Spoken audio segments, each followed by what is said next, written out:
What's going on, everyone? Welcome to Enterprise Networking Explained, and on this channel we are going to be bridging the gap between certifications and the real world and trying to make everything make sense to you as a network engineer. This channel is all about real world networking and applying the principles that you learn through certs and put them into reality. And today we're talking about the infamous VLANs. Not just what they are, but how they're used in enterprise networks. One big misconception that I always hear on LinkedIn and other websites is that a VLAN instantly means security, and that is just a big mistake to think. And today, that's one of the things that we're gonna clear up. What is a VLAN? A VLAN is a virtual local area network.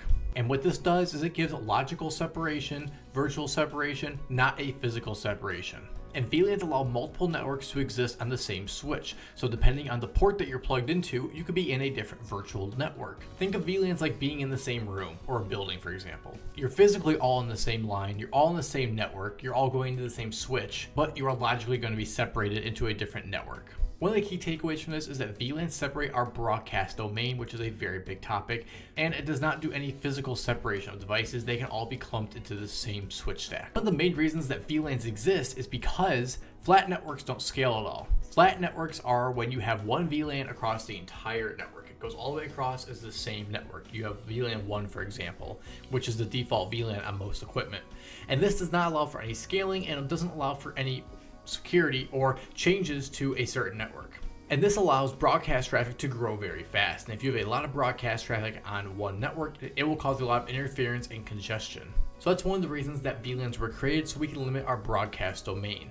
And reducing broadcast traffic within the broadcast domains is not the only benefit that you can get from new VLANs. It will improve your performance, and it will also help organize networks logically. People will have users or enterprise networks, server VLANs, voice VLANs, a guest VLAN, management VLANs, maybe an access point VLANs. You can separate this out so that when you just see an IP scheme or you see a VLAN tag, that you understand exactly what network that is on. Maybe it's on the wrong one. And you can also set security policies based on these VLANs, and you can have firewall filtering based on a certain VLAN tag that you're on. And most enterprises don't just randomly build VLANs. What they do is they select each VLAN to be very strategically placed, and they all are based around a center function. So one function could be for a PLC, one could be for your enterprise network, and one could be for your access points. And each of these are going to have different abilities and different restrictions on them. And for your APs, they're probably not going to have to need full internet access. So those might be restricted just to get back to your controller, depending on what setup you're running. Or they might be only allowed to get to a Meraki dashboard if that's what is needed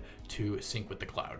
Different security zones are added in this as well. You might have different zones, and each zone, like a red, yellow, and green, will dictate what you get for security policy wise. A red network is probably going to have no access to the outside world, while a yellow network is going to be limited, but you're going to have some exceptions created, with a green basically being a free roaming network that you can access. This would be your enterprise network.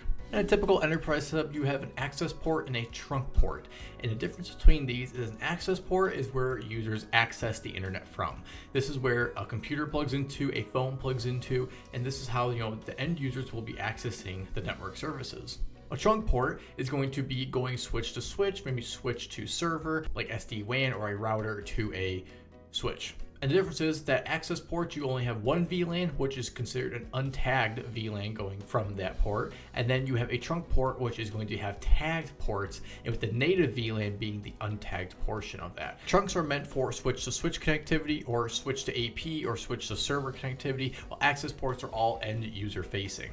And the big misconception is that VLANs equal security, and that is just not the case. What the case is that VLANs do not equal security by themselves. VLANs only are separating traffic from VLAN to VLAN. So it basically means that if you somehow at a layer 2 level, one network was compromised, you are not going to be able to cop to the other network in a virtual network to compromise that network as well, as long as these two cannot talk to each other and you have the right restrictions in place. The key point is, though, that if the traffic can be routed, it can communicate. So if you can get back to your default gateway, which is usually a .1, you're going to be able to talk to anything else that you are allowed access to. So you're going to be hitting your router, and then you're going to be filtered through a firewall or an ACL. And the inter-VLAN routing, how you get from one VLAN to another, happens on a layer 3 interface. SVI, this could be a physical port for a router, this could come in many shapes and sizes. A lot of times a one core switch or one router will have multiple SVIs or a virtual interface on them, and those sub virtual interfaces will be the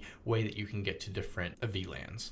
And if you don't have any of this in place, you will all be on one VLAN, which will be like VLAN 1, which is a default VLAN like we said earlier, and there is no security here by default. Just because you're in a VLAN does not mean that you actually have security. VLAN A can always talk to VLAN B, and everybody can talk to anybody. And that's not a very good safeguard to have. So where does the security aspect come from? It comes from ACLs, it comes from firewalls, network segmentation, zero trust principles. All of these things incorporate into each VLAN, and each VLANs are going to be designed a little differently. On one VLAN, you're going to have hard security, you're going to be going through a firewall, you're going to have ACL set up, you're going to be making sure that stuff is segmented properly. And then other networks, you're going to have a zero trust principle where you have no access in any way, and we might only poke holes for you in the right occasion. But most of the time though, you're just going to have it set up with a red, yellow, or green network. Green being obviously a floodgate, everything can go out. When we go to yellow networks, you're not going to be allowed to get to anything, and we're going to make exceptions for you along the way to get to the things that you need to get to. And red networks, you are not going to be allowed to get to anything.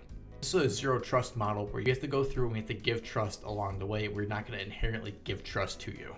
An important thing to remember is that the VLAN adds structure to your network, and then the security principles behind each VLAN is how you actually enforce policy properly. Common VLAN mistakes that I see in the world are treating a VLAN like it's a firewall. It's really not. You can apply like VLAN ACLs in certain situations. It's just not meant to be that way. People will also do over segmentation on purpose with limited documentation, and this causes a lot of confusion. Make sure your VLANs make sense.